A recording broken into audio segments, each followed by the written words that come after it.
Good afternoon, everyone. Before we start, I just want to acknowledge our law enforcement partners joining us here today. Bill Sweeney, Assistant Director in charge of the New York FBI office, Sean Benedict, Special Agent in charge of ATF's New York Field Division, and Philip Bartlett, Inspector in charge of the U.S. Postal Inspection Services New York Division. And in a moment, you'll hear from Mayor deBlasio, then you're going to hear from Bill, and then from John Miller. And John will provide you with an update on the suspicious package investigations we're conducting here in New York City. First and foremost, my message today is that New Yorkers are safe. There are no current credible threats to any individuals, organizations, or locations here in New York City. New Yorkers are safe, but everyone, all 8.6 million residents and the millions of visitors who come here every year, should always remain vigilant and aware of their surroundings. As always, I urge people to alert us to anything that might seem strange or out of place, or anything that makes them feel uncomfortable. They can flag the cop, call 911, or call our toll-free counterterrorism number, which is 1-888 New York City Safe, and that's for anything new or if someone has information about any of the incidents this week in New York. We don't underestimate the difference even one person can make towards our collective safety, and neither should the people of New York City. I want to reiterate, as I did yesterday, and as I do anytime we talk about far-reaching investigations of this nature, or of any other kind, that nothing we do in law enforcement we do alone. Through our Joint Terrorist Task Force, comprised of professionals from the agencies you see here today and others, we are investigating all of this with great precision. And I can say with certainty that we will identify and arrest a person or people responsible for these acts. Make no mistake, New York City's intelligence and counterterrorism capabilities are second to none. Every day of the year, not just this week, our detectives and analysts are constantly poring over the threat stream as we proactively deploy our resources around the city as needed. And you're seeing that today, too, out of an abundance of caution. I'll tell you that when we look at the events of yesterday and today, I have immense pride in the incredible work the men and women of the NYPD do each and every day, especially when it involves partnering with the organizations represented here today. I'll conclude by reminding everyone that law enforcement professionals do not care about the politics behind these acts. What we do care about is keeping the public we serve safe. That's it. That's the job, fighting crime and keeping people safe. And through the full and willing partnership of everyone who lives in, works in, and visits New York City, will make the safest large city in the United States even safer. Mr. Mayor? Thank you very, very much, Commissioner. I want to express my appreciation to all the men and women of the NYPD who have done an outstanding job yesterday and today addressing this situation, and to all of our partners, federal and state partners. Everyone has been working together to address this forthrightly. Now, look, one of the things that we emphasize in a moment like this is that you're going to see a lot of police presence. It's important that we proactively take steps to protect those who have come under attack. Clearly, what we've seen in the last few days is an attack on media outlets, an attack on prominent public figures.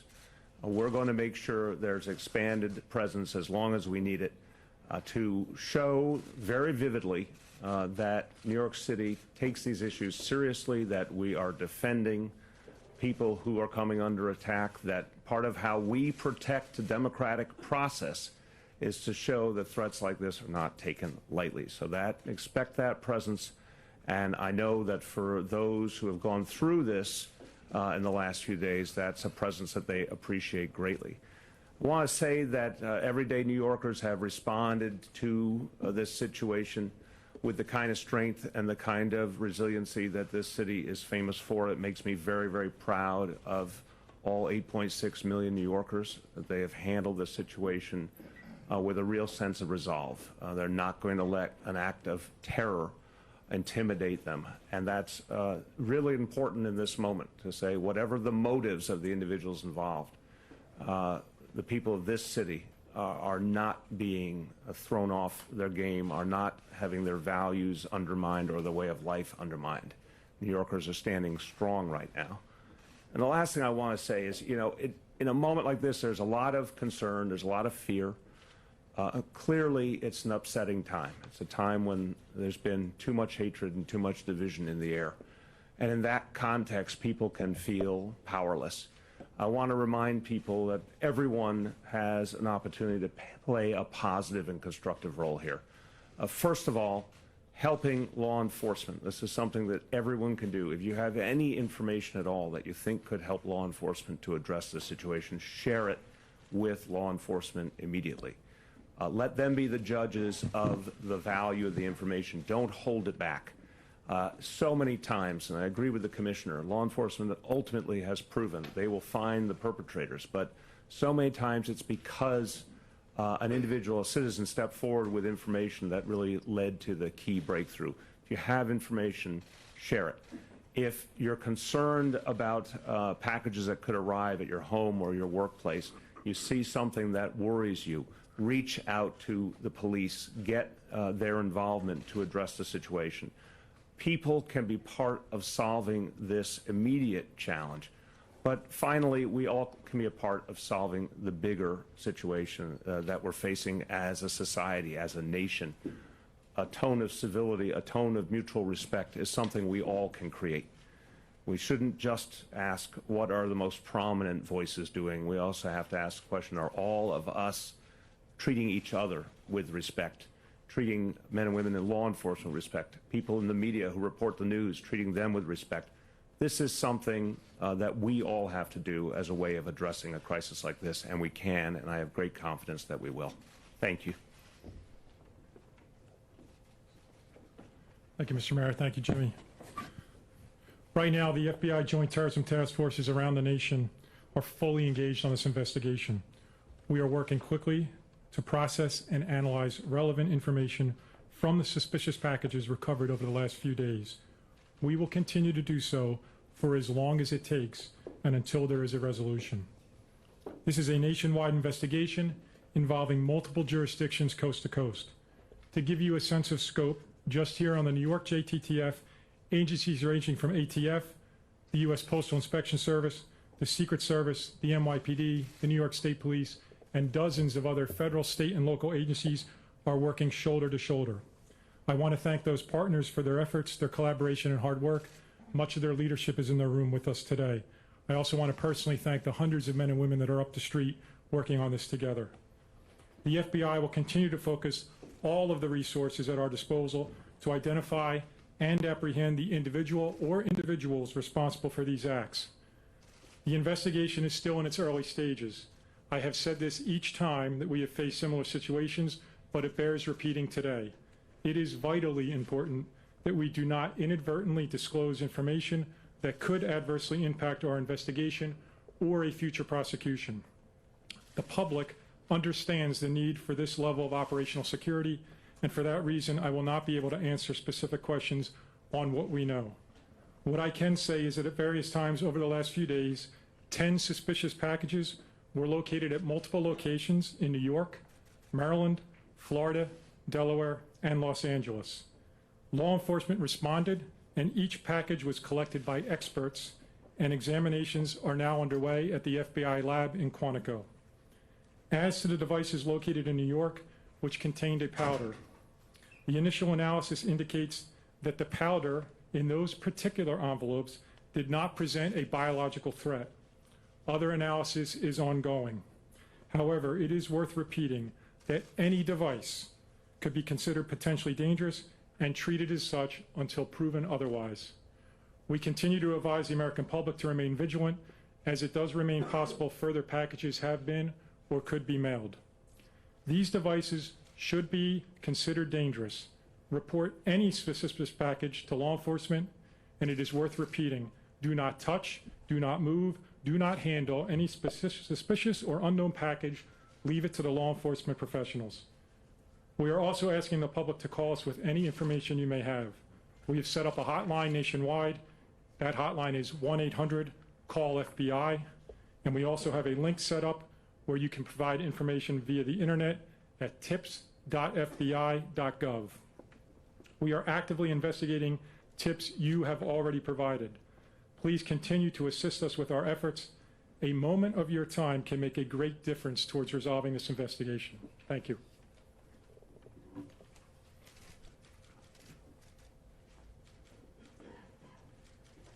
I think most of you are up to speed on the events that occurred outside the Time Warner Center at CNN yesterday. What I'd like to do is kind of walk you through the timeline of the events of this morning on Greenwich Street.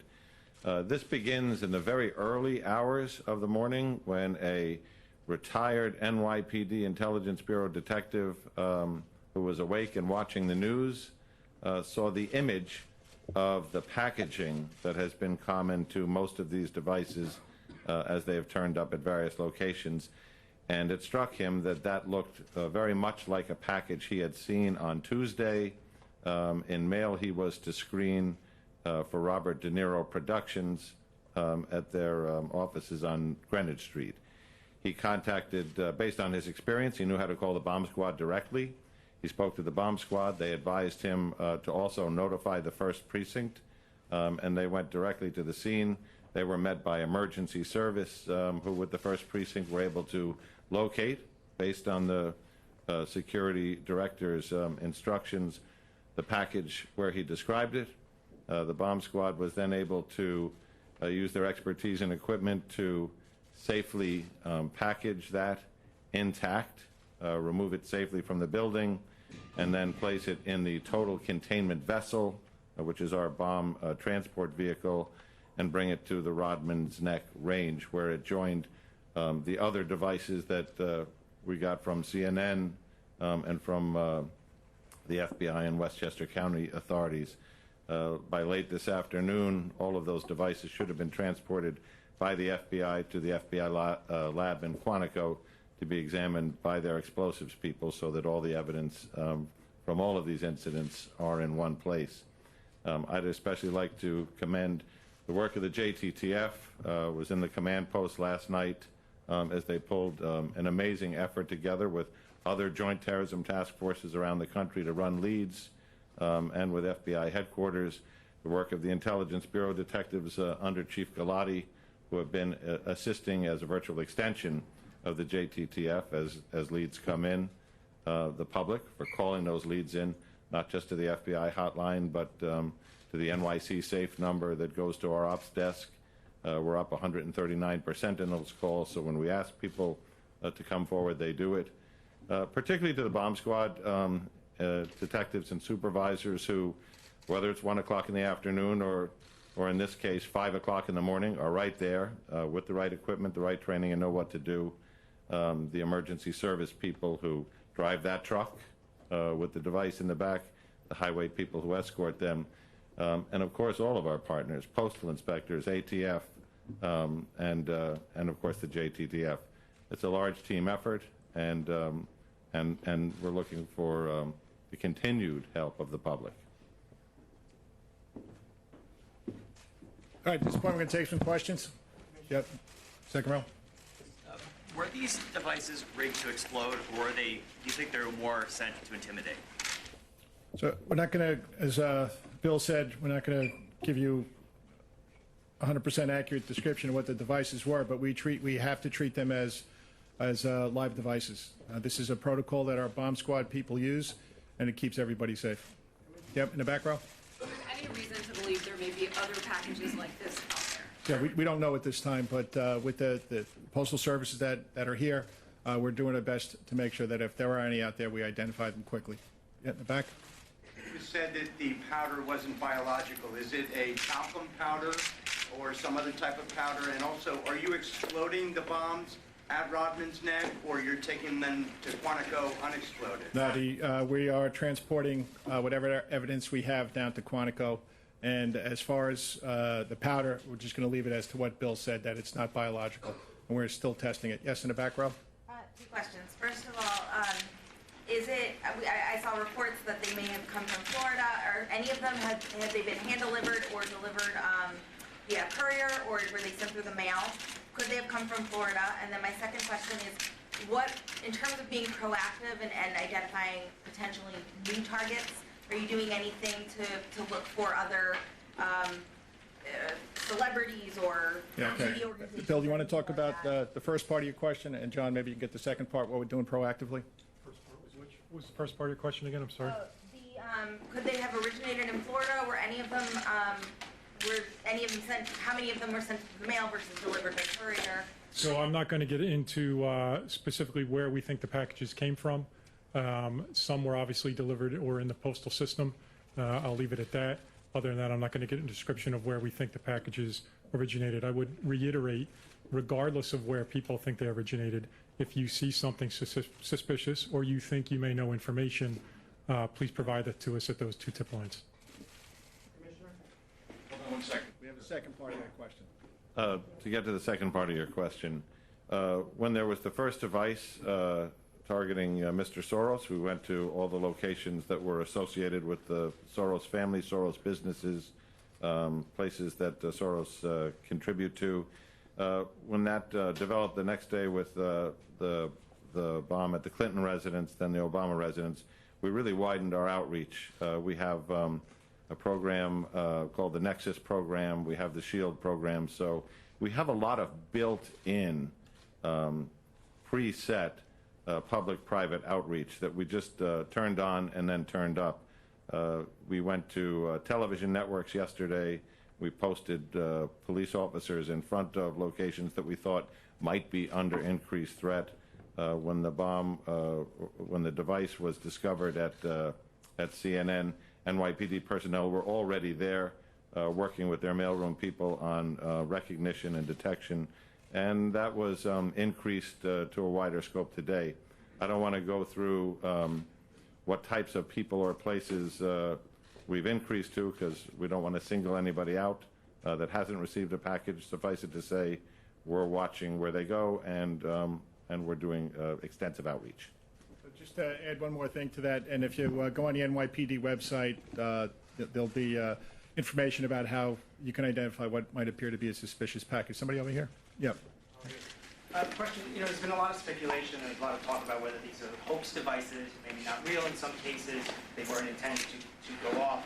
How would you describe it? Would you describe it as something that was a hoax, or should people really be taking this seriously? This is something that should be taken seriously. The NYPD and the FBI, we're taking this seriously. We are treating them as live devices. As you see the way our bomb squad detectives went into CNN yesterday, this has to be taken with the utmost seriousness. So as far as a hoax device, we're not treating it that way. Dominic?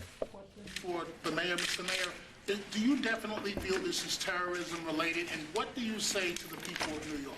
It's absolutely terrorism because it's an effort to use violence to make a political impact. And that's the definition of terrorism.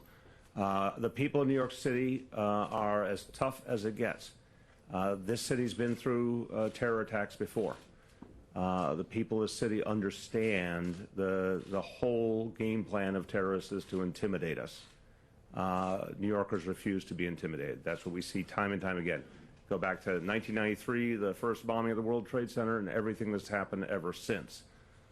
People in this city are full of resolve and don't let these things throw us off our game.